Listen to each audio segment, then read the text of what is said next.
Hello, and welcome to another episode. Excuse me. Hello. Yes, this is Tania. Michael B. Jordan's assistant. Yeah, well, he was supposed to come pick me up yesterday, and yesterday is gone. It's today.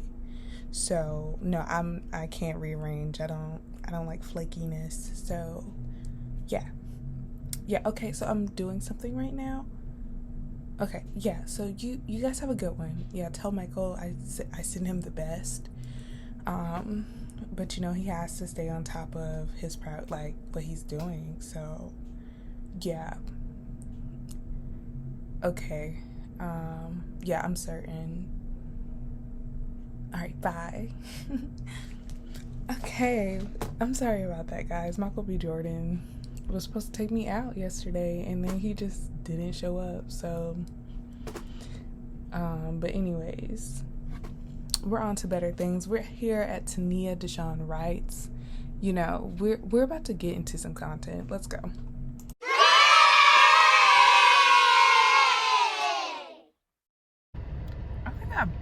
Y'all, is this cute? I think it's cute. I don't know. Am I giving you granny with this weird purple? Or am I giving you auntie, cool cousin? Let me know. Anyways, so to my performance, I do not think they were feeling this poem. It was quiet. They were listening. I don't know if they were digesting or if they were like, what the heck is going on? Which is fine. I love this poem. I read it for a couple of people and they love the poem too. They actually asked me to reread it, and this is the problem that I tend to have.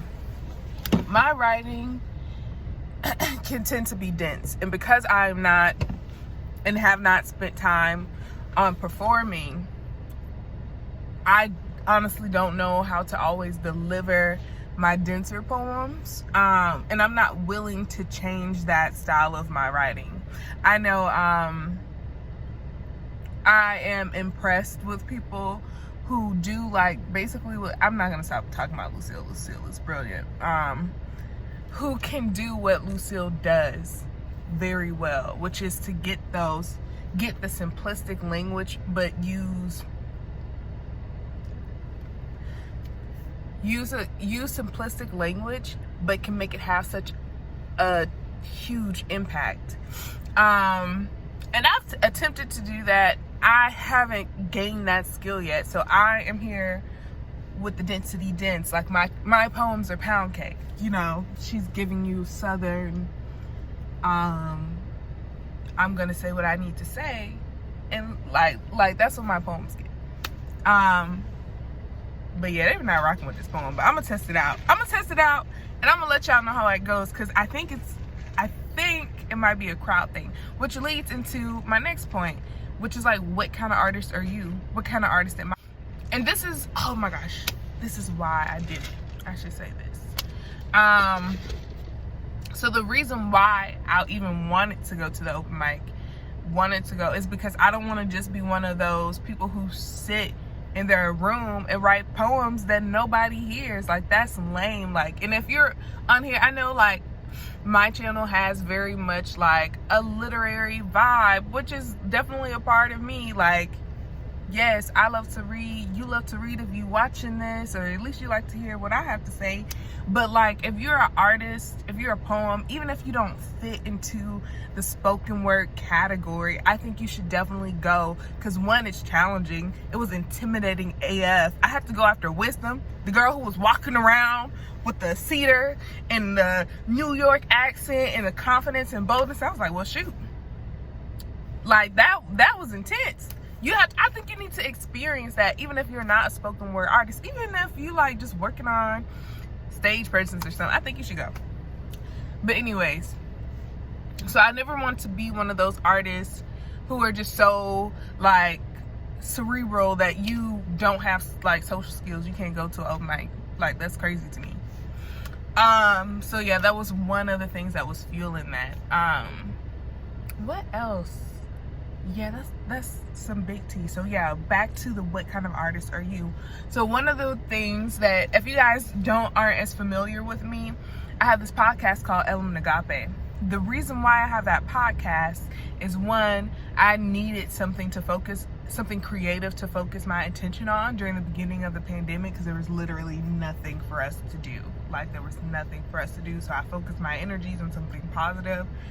To build the community, to share stories about women in the African diaspora pursuing their dreams, because we're phenomenally.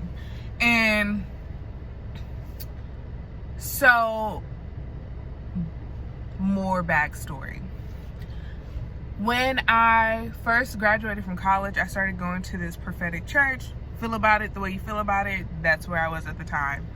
And we had this night where people were praying for us. And so there was this lady. She was who I know. Her name's Gabby. I love Gabby.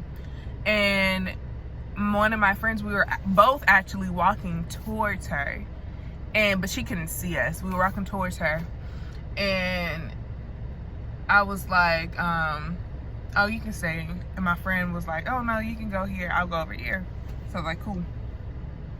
And so I get there, and she's praying for me, and she's like, I feel like as soon as you walked up, I felt this huge energy.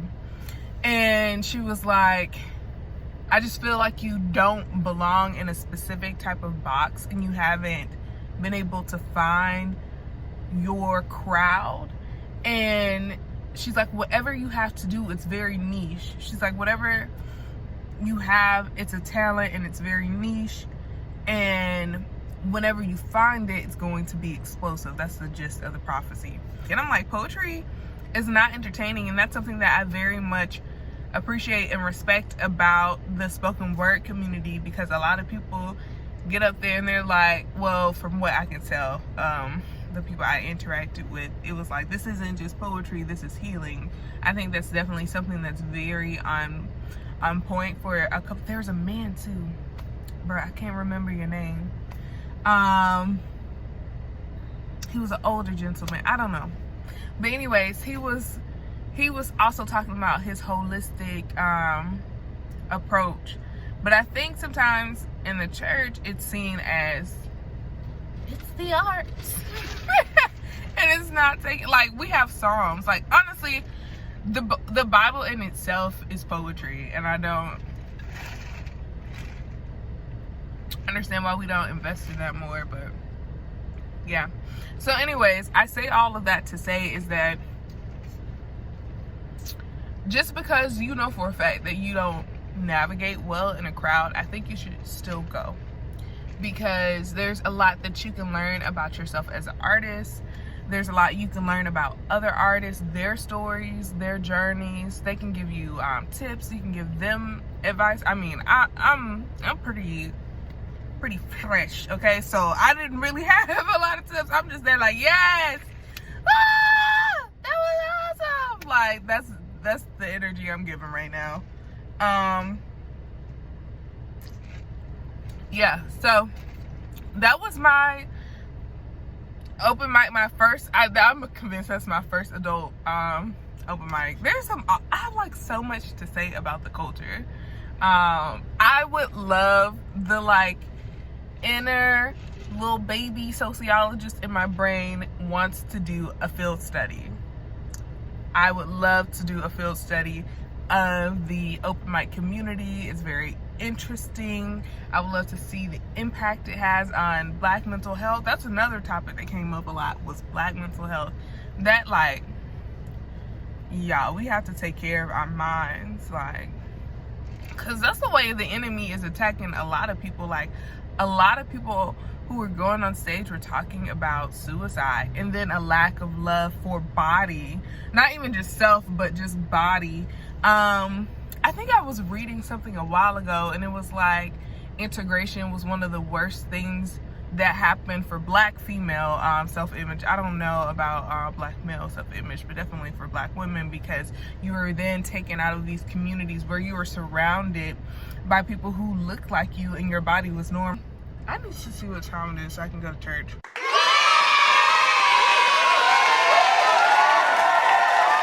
Book review. We're doing Living Room by June Jordan. If you're not familiar with who June Jordan is, she is a well-decorated, well-published Jamaican American first generation poet. And you're like, Jamaican American first generation poet? Her parents let her be a poet? Real tea? No, they did not like that. Like, her dad used to bully her. She said her dad was her first bully, but she still did it. So whatever you're fearful of, if you're trying to be dependent on acceptance, you know, first generation Jamaican American poet, well decorated, well published. Like, this lady has books on books on books on. So let's get into the cover art and the title. So basically, living room, you see a soldier, some scraps here. If you aren't familiar with the term of like a war in a living room in a war, or whatever it is, it's something that was coined in 1968, basically talking about when television was basically bringing the war and other horrific things into your living room. And so this book is highly political, hence the title and the cover. So now to the meat and potatoes, all this substance in such a tiny, tiny book. So she gets political in every sense of the word. She does not leave any politic untouched as far as I'm concerned. It's not only about race, it's not only about ethnicity, your sexuality, like queer politics. She talks about age. Like, the beautiful thing that we've learned so far is that Black people, we are the victors. Like, when I say victors, like, we are the storytellers, the narrators, the I can't even think of any more words. We are just like so powerful when we write our own things, and we can tell the story of our time so that our people who are here, like, long out of, June Jordan is dead. She died because of breast cancer, I think in 2002. But like, we get to know what it really was like, you know, like 30 years ago. And that's never going to be in your history book, and you can't bank on that. So yeah, read your poets. So I'm going to read a snippet. This is my all-time favorite. I want to write a poem after her. So good. This is From Sea to Shining Sea, and it's, I don't know the exact style. I'm going to show it to you. It's like written like this. From what I've heard, this could be a chapter poem. A chapter poem is exactly what it sounds like. You see how it's numbering 2, 3, 4. It's like little stanzas as chapters. Hopefully I'm describing that right. So this is a snippet. This was not a good time to be a child. Suicide rates among the young reached all-time highs as the incidence of child abuse and sexual abuse rose dramatically across the nation. In Atlanta, Georgia, at least 28 Black children have been murdered, with several more missing, and all of them feared dead or something of the sort. This was not a good time to be without a job.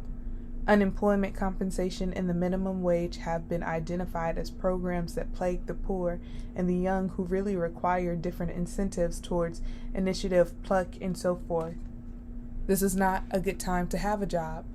Promising to preserve traditional values of freedom, the new administration intends to remove safety regulations that interfere with productivity potential, etc. This is not a good time to be a woman. Pursuing the theme of traditional values of freedom, the new leadership has pledged its opposition to the Equal Rights Amendment that would, in words of the president-elect, only throw the weaker sex into a vulnerable position among mischievous men and the like. This is not a good time to live in Queens. Trucks carrying explosive nuclear waste will exit from the Long Island Expressway and then travel through the residential streets of Queens en route to the 59th Street Bridge, and so on. And this poem goes on. This poem goes on and on and on, and I've never heard anything crazy like this. Like, 28 Black children are missing. They're just discovering poverty psychology. They're just now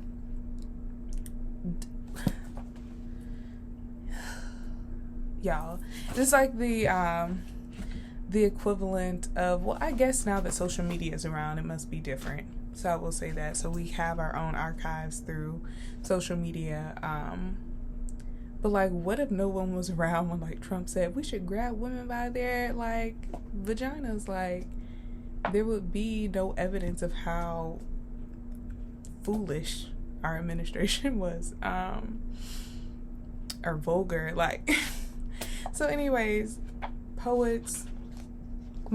If there are any poets watching this, I am going to task you with writing a poem this week of historical value. And if you write it, share it and tag me in it. Or DM me. Either way. So yeah, that's one of my favorite poems by June Jordan from this book. So I looked up the guy who committed the murders. It's Wayne Williams. He was charged as guilty, even though he never admitted to committing the crimes. So if you want to look more into that, there are a bunch of docuseries about that specific part of the poem. But moving into my overall overview, I believe this book is good for someone who is interested in like late 1980s politics during the like Reagan era. She referenced that a lot. If you're interested in queer politics and black politics specifically, and not just one that's localized in one place, but all over. There's so much in this book that I want to talk about, but I will not because time. So this book, 10 out of 10, would recommend.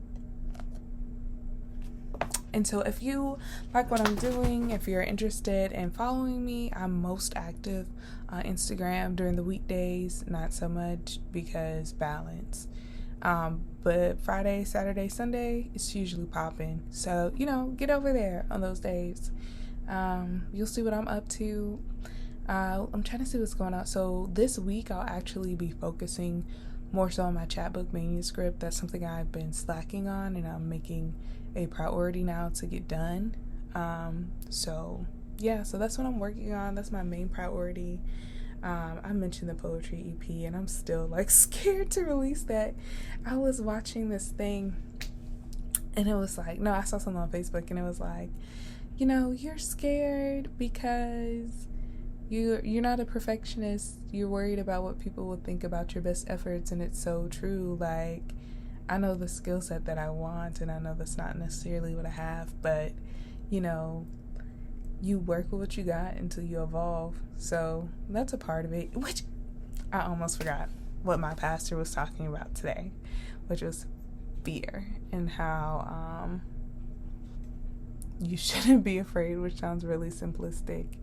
But we were just talking about liberation, just in mindset in general, and how fear will immobilize you. And it sounds so profound in the pews, and now that I'm repeating it, it sounds like very basic. So let me see my notes. I'm going to tell you guys where to go read, because I haven't even read it yet. So every time I talk about the Bible, I'm going to tell you go read it yourself. Go read it yourself. So what we were talking about was Philippians 4. Yes, I'm going to let you guys go there. Conquer the level you're in.